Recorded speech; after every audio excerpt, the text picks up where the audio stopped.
wawazifumu lyenda bwera ndi uthenga wachisoni okhuzana ndi mnyamata uyu. Mnyamata ameneyu dzina lake ndi Pearson Pasanje, amachokera ku Malawi koma amakhala ku Durban ku Claywood. Mnyamatayu watisiya, koma mnyamatayu sanadwale anali bobo kunacha zabwinobwino mwachizolowezi. Anapita ku shopu kwake, shopu yake ndi yomera tsitsi baba shopu. Ndatakhala pa shopu paja a Metro Police anafika. Chongo waona a Metro Police yeuja adambo kuthawa. Zosalira zake a Metro Police aja anambaso kumthamangitsa. Ndi iyeyo akuthawa chonchija anafika pena pake pa mpanda, anajowa mpanda.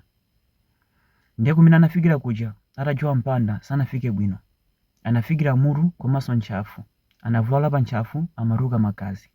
A Metro Police ajaso sanasiye kumthamangitsa, anapitirizabe mpaka na iyeyo anathawira ku nyumba kwake. Atafika ku nyumba kwake anatseka chiseko, anakhoma. A Metro Police ajaso anafika ku nyumba kwake kuja mpaka anachola chiseko chija ndi kumtenga iyeyo.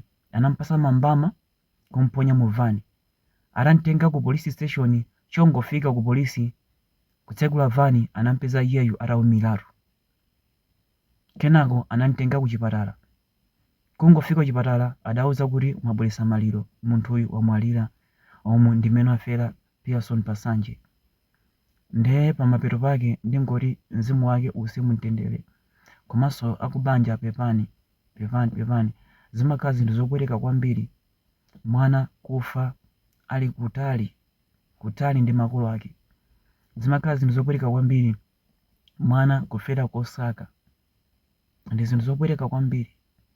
Mwana kumabwerera kwawo ali mu body bag ndi zinthu zopweteka kwambiri.